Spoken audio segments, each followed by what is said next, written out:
अस्सलाम वालेकुम दोस्तों, भाई साहब जापान से मोहम्मद इदरीस आपकी खिदमत में हाजिर है जापान से। दोस्तों आज की वीडियो है जी जापान के विजिट वीज़े या जापान में रेफ्यूजी वीज़ा अप्लाई करने के हवाले से कि जैसे ही जापान अब इस बारे में काफ़ी ज़्यादा सख्ती हो रही है रेफ्यूजी वीज़ा अप्लाई करने के हवाले से, और ये डिपेंड है कंट्रीज़ के हवाले से कि जिन कंट्रीज़ में जंग वगैरह के हालात नहीं है तो वहाँ के लोग अगर रेफ्यूजी वगैरह अप्लाई करते हैं तो उनके लिए भाई कुछ सख्ती की जा रही है। हो सकता है किसी के साथ ना भी हो, लेकिन जो एक नॉर्मल सिस्टम न्यूज में आ रहा है मैं वो न्यूज के हवाले से ही आपको ये वीडियो बनाता हूं, क्योंकि कुछ लोग फिर इसके ऊपर एतराज करते हैं जी। जैसे पहले मैंने एक वीडियो बनाई थी जी, वर्क परमिट के लिए भी मुश्किल हो रही है कुछ लोगों को, तो कुछ लोगों ने कहा जी मुझे कल वर्क परमिट मिला है, मुझे 1 महीना पहले मिला है, 15 दिन पहले मिला है। तो भाई आपको मुबारक हो जिनको मिला है, लेकिन जिनको नहीं मिला उनके बारे में भी तो देखें ना आप। टोक्यो एरिया में जो है लोग, उनका तो केस थोड़ा सा ज्यादा चल रहा है, लेकिन जो लोग नगोया एरिया साइड में है तो उन लोगों से भी पूछे कि जिनके 2-2 महीने या 3-3 महीने के बाद केस खत्म हो रहे हैं, और ये कोरोना के बाद हुए हैं, यानी कि 2023 में ये लोगों के साथ क्या क्या मामला हुए हैं, ये नगोया वाली साइड के लोगों के भी पूछे जरा उनके साथ क्या मामला तो हो रहे हैं। तो खैर बहरहाल अब जो सिस्टम, जैसे ही ये कोरोना के बाद वीजे ओपन हुए हैं तो आप जापान एम्बेसी की वेबसाइट के ऊपर भी जाकर ये न्यूज दे सकते हैं कि वहां पर भी जापान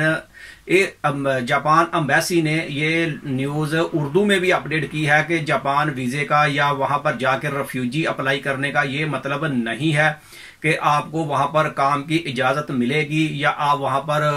काम कर सकते हैं। तो इसका मतलब यह है कि यहाँ पर कुछ लोगों को वर्क परमिट मिल भी जाता है और कुछ लोगों को नहीं मिल रहा। पहले तो है सबको मिल जाता था, पहले 6 महीने का सिस्टम था कि 6 महीने के बाद मिल जाता था, और अब 9 महीने या 10 महीने के बाद मिलता है। लेकिन ये टोक्यो वाली साइड में जो है मिल जाता है लोगों को ज्यादातर, लेकिन नगोया वाली साइड या ये दूसरे सूबे जो हैं तो भाई आईची कहना आता है चले नगोया में, लेकिन दूसरे सूबे जो है वहां पर क्योंकि फॉरनर वगैरह जो है, अब फॉरनर का मतलब या रेफ्यूजी का मतलब खाली पाकिस्तानी नहीं है, और भी कंट्रीज के लोग हैं, बहुत सारी कंट्रीज के लोग हैं जिनमें फिलिपाइन के लोग भी हैं और इंडोनेशिया के भी हैं और नेपाल के भी हैं, अपना दूसरा चाइनीज भी लोग हैं, और भी काफी सारी कंट्रीज के हैं, वियतनाम के बहुत ज्यादा लोग हैं, उनके वीजे भी आराम से लग जाते हैं। तो भाई बहुत सारी कंट्रीज के लोग हैं, खाली पाकिस्तानी रेफ्यूजी नहीं है, और भी बहुत सारी कंट्रीज के हैं, इंडिया के लोग भी हैं।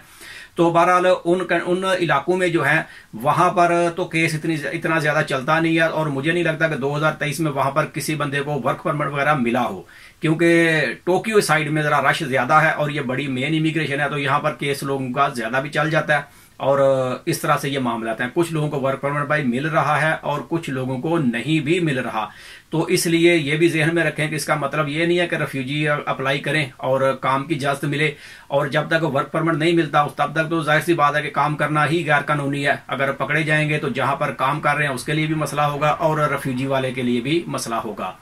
तो बहरहाल इस तरह की ये सख्ती कुछ ज्यादा हो रही है इस वक्त, और दिसंबर में, अब दिसंबर भी शुरू हो गया तो दिसंबर के बारे में भी बताया गया था कि अब कुछ ज्यादा सख्ती की जाएगी इस मामले में।